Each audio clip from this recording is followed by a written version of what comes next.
Hi, and welcome to On the Political Page. I'm your host, Rocky Holland. With me today is Representative for the 15th Congressional District, State House of Representatives, Bobby Gibson. Thanks so much for coming on. Thank you, Rocky. Appreciate you having me on. And so we are down to the wire. Election just in a few days here. Last week we had your opponent, Jennifer Marshall Neely, on. And in the interest of equal time, you're here today to give your take of any and all of the topics that we brought up, or if there's anything else that you would like to bring up, you can also do that. So I guess basic question before I get into the list here, is there anything just in general that you'd like to kind of clear the air on or say from your perspective of kind of what's being floated into the ether there, maybe unfair characterizations, things like that, any general? Well, Rocky, there's been a lot of unfair characterizations, and it's not fair for the people of the 15th District, and it's not fair for the people of Connecticut. I am the current state representative, the seated state representative. I am the Deputy Speaker of the House, which means that the Deputy Speaker of the House, Matt Ritter, supports me as his deputy. Actually, the Speaker of the House, Matt Ritter, has knocked doors with me. He's made 2 videos with me and supports me greatly. So people need to know that, at the state capitol, they have a representative here who's doing great work. I'm respected in my community. I'm respected at the state, and I'm seeking re-election so I can continue that work. Okay, and you've sat in that seat since 2018? 2018, yes. Okay, and so some people might be confused. This, up until the redistricting, which was done 4 years ago, it was all of Bloomfield and part of South Windsor, I believe? It was all of Bloomfield and a portion of Windsor. Portion of Windsor, okay, and now it's all of Bloomfield and a portion of West Hartford. Yes. Which, here we are. Okay, so when you are out knocking on the doors, which I believe you said you were doing earlier today in that coat, that's amazing. What would you say is the most important issue to the constituents of the 15th districts? So, first of all, when I knock on doors, people know who I am, and they know the work that I've done, and they respect that work. They respect the work they respect the fact that I've been working hard. I knock on the doors, that I engage with constituents. They're concerned about their local taxes, and they have conversations with them with examples of how we can expand our tax base and lessen the burden on the people of our 15th district. They're concerned about education. They're concerned about just living and having a better quality of life. So, one of I tell people is that experience matters, is that you have to have a representative in this seat who has power and who has knowledge of what's going on, who has a voice at the Capitol, current voice like myself, who can get things done. I sit on some very important committees. I'm on the Education Committee. That's a thing that's very important to our constituents. I sit on the Appropriations Committee, whereas I can help bring funds to the 15th District, which I have done, and I sit on General Law. So it's important to my constituents that they know that I'm still there and I'm running for re-election, and that I'm doing the work. Mm-hmm.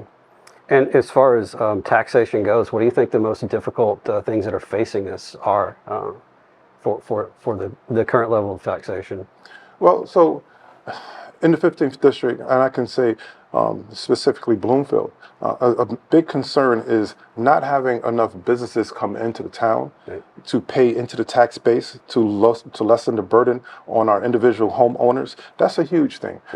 People are suffering. We just had a increase in our electric bill from Eversource, and people are, I had a senior on Wednesday. I spoke to her, and she almost broke out in tears, because what's happening is this. So she has her pension, she gets her retirement benefits, her Social Security. That stays constant. Mm-hmm. But her electric bill is going up. Yeah. Right? So, I'm going to fight for that. I'm going to fight for that, because we don't think about, bills are going up, but our seniors have fixed incomes. Mm-hmm. So I'm going to fight for that, because, that's our best. They've worked so hard. Seniors have worked so hard to get to a point where they can retire, and it's really unfair that they can't do it in a just way. So I've had several senior forums. I'm strong on seniors as far as educating them. I just had a senior forum on scamming. That's another thing. Seniors get older, and as they get older, they're very trustworthy. I sometimes cringe, because when I'm knocking on doors, I myself, I'm doing it for a good reason. But a lot of seniors are just open up their doors. So whether it's in home invasions or telephone calls where they're getting scammed or bank accounts, I've worked for our seniors, and I'm going to continue to do that. Are there is there any type of legislation that can prevent that from happening? Because it seems as though if you're getting the phone calls, if the phone calls are they coming from San Francisco? Are they coming from a different country? But I've always wondered at why we seem to be so dismal at being able to see to it that doesn't happen. I mean, it's a constant. It's every time you go into your email. I've probably gotten 10 calls this week, just someone trying to, some kind of robo scam that's going on. Is there anything that we can do to help that? The best thing we can do, Rocky, because I'm an educator, right? And so I believe a lot of our country's problems is having better educated citizens. We just have to educate our seniors. Like I said, I've held various, at least twice a year, I'll hold a senior forum.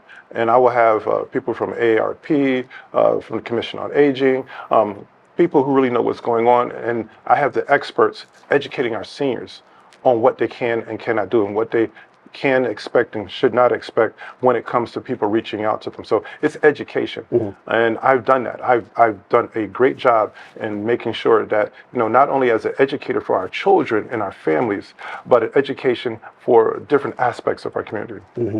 And so as far as getting businesses into the town of Bloomfield and parts of West Hartford, what would you say the biggest obstacles are there and how to overcome them? I really think we need to look at how our town planning and zoning committees operate. They have a set of rules and standards that they use when they bring businesses in, right? But I think they need to really look at what the town needs and maybe change. So, for example, there's an Amazon plant in Windsor. Amazon wanted to come to Bloomfield. That would have helped Bloomfield, and I love Windsor. I used to represent Windsor, but I don't any longer. It's good that Amazon's there, but say if Amazon or another big company like that came to Bloomfield and paid more into the tax base, then it would relieve the tax burden on our residents. So we need to look at actually how we're bringing these businesses into our communities. Yeah, I was not aware that they were looking at putting that plant in Bloomfield. At one point in time, yes.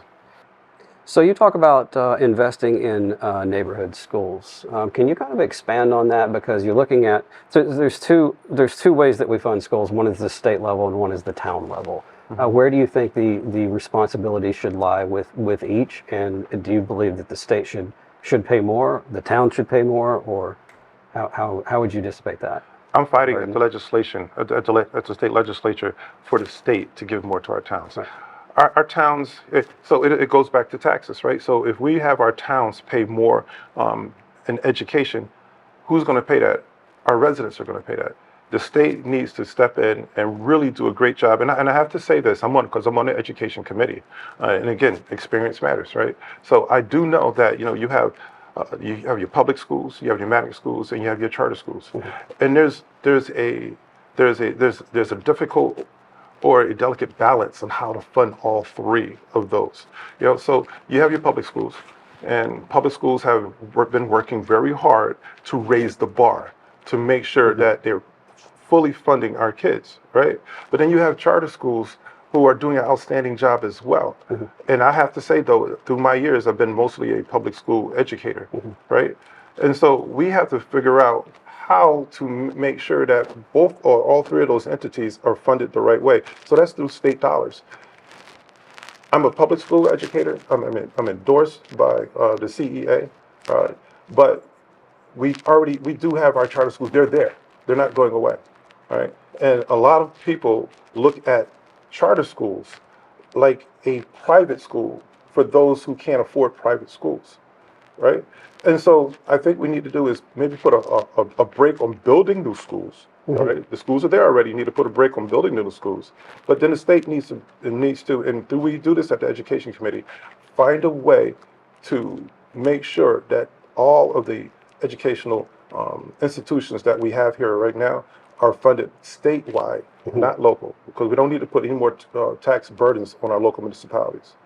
I think what I've seen, certainly here in West Hartford, is that there is this constant argument where you're kind of walking a tightrope. If you want more people to come into the town, But at the same time, if you do, you have larger classrooms. Would there be, you as an educator, would you say that there's a cap that you would put at the number of children in each class? Or is that not really the important metric to be thinking about? That's extremely important. Yeah. We need to lessen the sizes of our classrooms. Absolutely. Studies have shown that the smaller the classroom, the better a teacher can instruct the students, and the students can focus and learn. And again, that goes into funding of education. That means having buildings that have room to have these classrooms. That means that we have to look at making sure that we have teachers. And I'm glad you asked that question, because that's another thing. We as a state need to really make sure that we have a qualified teacher pool to bring into our schools. COVID hit us very hard. Yeah. A lot of people retired and did not come back to education, right? And so we have a teacher shortage. And so I am actually fighting with my colleagues at the state level to make sure that we bring more teachers in. So I just supported a bill that will allow teacher certification to be spread out a little bit more. So say if you're coming from another country, right? And you have teacher certification in another country. So now when you come to Connecticut, that teacher certification, after you pass some requirements, right? It has reciprocity, so that now you can have that, you can teach in Connecticut. So we need to think outside the box and bring more teachers in from other countries, from other states. We need to make sure that we encourage our youngsters and our college students to get into education, because regardless of whatever you're talking about, education is the foundation. And if we don't have enough teachers, that right there will also increase the classroom size. And as far as the dearth of teachers that we have right now, if you wanted to increase the amount of people going into education, how would you go about doing that? Would you pay them more, I guess? The obvious thing, but if there is a disinterest in that field right now, how would you get people interested, other than the obvious, which is paying them more? Paying them more is important, right? That is important. Teachers are professionals, right? And they work very hard. They get there early in the morning, and they take their job with them home at night, because they're thinking about their lesson plans. They're thinking about thematic units. They're thinking about assessments. They're getting the grades ready for being turned in. They're getting evaluated. It's a very difficult job being a teacher. So we must make sure that we're paying our teachers adequately. Then another thing is, like some other professions, like being a doctor or a lawyer, we need to glorify being an educator. Being an educator is a little bit more. It's one of the most noblest professions there is. And so we need to make sure that as our kids grow up, they know that that's a viable career path for them. Okay. So in my interview with Ms. Neely, we touched upon the issue of reproductive care.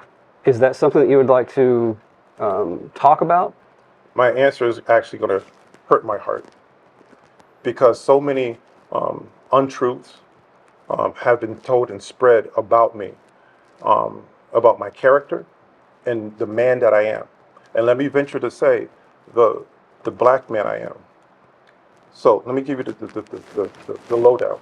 Why I'm so disappointed that my opponent and her side has slandered me so much on this vote. So at the time, I was the vice chair of the Black and Puerto Rican Caucus. The Black and Puerto Rican Caucus was established because up at the state legislature, there's not a lot of blacks or Puerto Ricans, right? And so for our communities of color, right, you couldn't get legislation passed unless you came together as a group for your community. And so the BPRC, the Black and Puerto Rican Caucus, was established. And so I was the vice chair, right? And even with that, there's not a lot of women of color at the state capitol.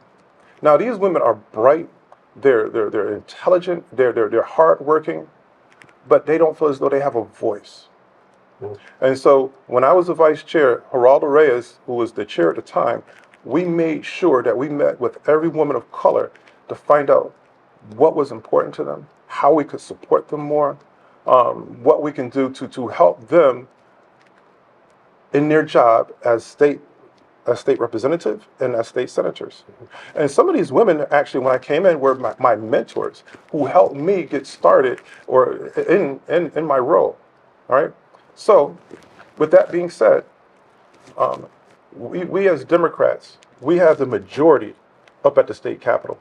And every bill that comes across, see, this is why experience matters, and the listeners need to understand, don't just listen to whatever people say. You have to understand what the process is. The Democrats have the majority at the state capitol, okay? Right. And so no bill goes to the House or the floor of Representatives, right, without being vote counted first. Now, the only way that a bill, when it comes and is introduced, right, the only way a bill may not go through is if the Republicans filibuster it and talk, and then we'll pass it temporarily because time is passing, right? Mm-hmm. So that bill came up, and when that bill came up, Rocky, you had to have been there. Some of these women of color were speaking so eloquently and so powerful against the bill. Really? Yes. The inequalities of healthcare, the love of healthcare that's being given to women of color, the history of abortions. Now, I believe, and this is another thing that my opponents have slandered. We as politicians, we should not be voting. We as men, we should not be making decisions on a woman's right to her body. That's their body. I strongly believe that. I am a father. I am an uncle. I am a cousin, a brother of women, right? That's their choice. I strongly say that. That's their choice. Okay? And actually, that bill, if you read it, it wasn't against abortions. It was access. It was the ability to have someone who wasn't a doctor give an abortion. And that went to the women of color who spoke against it. That went to their point. So okay. I'm sitting there, and Geraldo Reyes, who's the chair, we're sitting there, we're listening to these women of color speak. And we're like, wow, right? And so when it came time to vote, the board, there's a big board in chambers that lights up, right? How you cast your vote. I told you already, we knew the vote was going to pass because we have the majority as Democrats, right? Mm-hmm. No bill comes on the floor unless it's going to pass. We looked at the board, the bill was going to pass. Geraldo Reyes and myself, we felt, along with others, so again, mistruths and not telling the truth. They said I was the only one that voted against it. There was several people, black and white, also members of the Black and Puerto Rican Caucus, males, who voted against that bill. And so the majority of the women on the Black and Puerto Rican Caucus voted against that bill. There was only one person one woman who voted for it. And so what we did is we stood in solidarity to support these women of color who don't feel supported and who spoke against the bill. Now, as a man, as a black man, vice chair of the Black and Puerto Rican Caucus, I think I did, and Geraldo Reyes did the same thing. We did a noble thing supporting these women of color who don't feel supported. So I am so disappointed in my other side, not to mention my opponent is a woman of color. I stood up for women that day, knowing the bill was going to pass anyway, but it was a symbolic gesture to show solidarity with these women of color who don't feel respected, who don't feel as though they have a voice, who don't feel they have power at the state capitol. So I'm so disappointed that my opponent would slander and not tell the truth about how I actually feel about a woman's right. It's a woman's right. It's a woman's choice, not a man's choice. So I didn't do that. So I'm just really disappointed. Very passionate about that. I can tell. Yes. Thank you. And that kind of cuts to abortion. Certainly one of those topics that people think that it's a black and white issue. It's just you just vote yes or no. But there's so many avenues that branches to this tree. You get into trimester. What should be allowed here? It went from being federal, now it's on the state level, and so the state representative has an even higher burden as far as what's going to happen and things that they might not have had to deal with earlier because it was all just at a federal level. Well, they got rid of Roe v. Wade, and so now this has become even more important at the state level. And so It's an interesting topic, and it's interesting to see that when you get into topics that have a lot of different kind of heads to the snake of Medusa, it there's some stuff that probably needs to be cleared up. So, and I think you did that pretty well. So, we'll move on to that. One of the things that I wanted to talk about is the recent presidential election. This has been probably in my lifetime the craziest thing that I've ever seen, and that includes a pandemic election. Do you have any thoughts on, as a Democrat, you saw kind of how at the 11th hour Biden pulls out of the seat, endorses Harris. What do you think's going to happen moving forward? How are the next, I guess, 3 months going to go? Well, let me just say this. So all politics is local, right? So what we need to be doing is making sure that our citizens are registered to vote. And so there need to be voter registration drives. Mm-hmm. There need to be voter registration forums. Then there need to be voter registration education on the importance of voting. Mm-hmm. And I paused just now because my opponent is a registrar of voters. And again, I've ran a clean campaign. Mm-hmm. But Rocky, there's only so much a person can take by having his name and his character slandered and thrown around. Mm-hmm. I just told you I have senior forums. I've held veterans forums. I've held programs on education for children, for schools. I've passed legislation for Holocaust education, and I know that's important in West Hartford, right? Sure. I've done a lot to educate our people on various aspects, and I think I've covered almost every aspect of our constituency very well. If I'm the registrar of voters, I should be doing some voter education, voter registration drives, some voter registration education. That's not happening.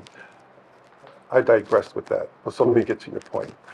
What we need to do is make sure that people are registered to vote, right? We need to make sure that we put out their education as to why it's important to support Kamala Harris and Vice President candidate Wentz.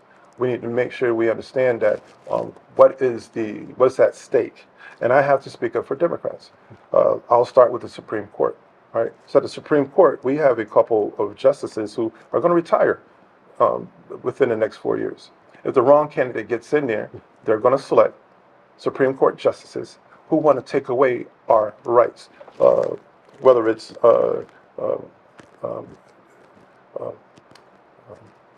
history in schools that's not being taught, they're taking out, like in Florida, or books being banned, whether it's abortions, the right for a woman to choose.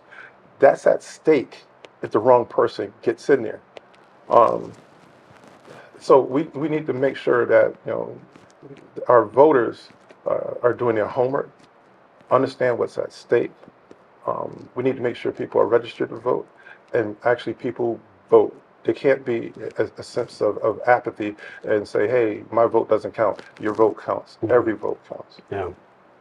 Yeah, I think that getting people off the couch on voting day, when there's a presidential election, you have obviously higher voter turnout, but during the midterm elections, it's going to be lower voter turnout.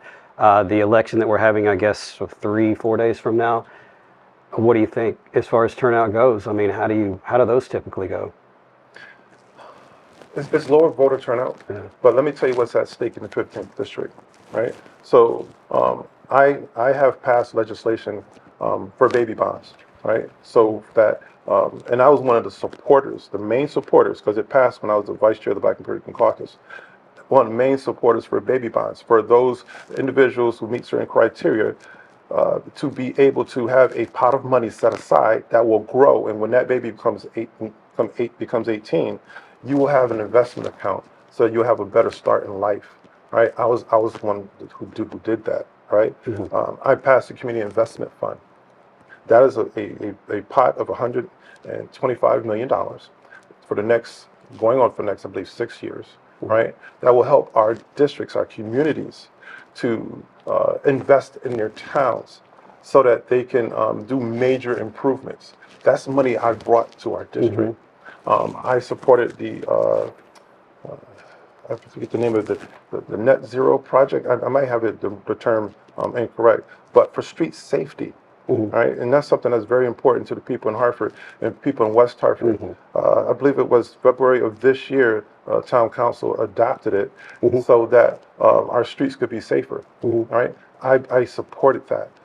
I just passed legislation for to stop advanced mufflers.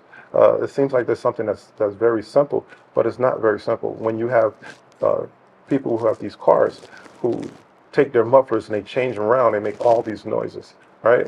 So I just did that. I passed legislation for wrong-way drivers. A very dear friend of mine, Melvin Wells, died in a wrong-way crash. I passed legislation so that now when you take your driver education courses, you look in there, there's a section whereas every student is taught the dangers and how to avoid wrong-way crashes, as well as safety measures that are on highways. Just two weeks ago, a man life was saved because when he went up the wrong ramp, these detectors went off, and he was able to turn around and go the right way. Right? I'm strong on the environment. I'm an environmental champion. I'm endorsed by the Connecticut League of Conservational Voters. I've done a climate documentary on climate change. And the thing about it is, being an educated person, that some people believe that climate change is something that's inevitable because of the cycle of the earth. Some people believe that is a man cause. I'm going to be in the middle, right? I'm going to say this. It's important for us to make sure that we do more education for climate change and climate issues, because even if, just say if it was the cycle of earth, which I don't believe, right?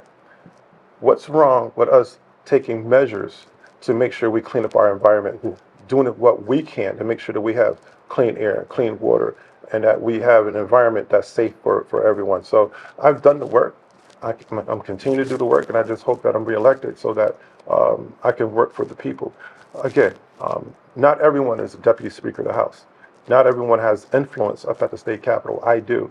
And once reelected, I'm going to continue to bring back resources to the 15th district, to believe in the things that's strong to me, and to make sure that our people in the 15th district has a voice up at the capitol.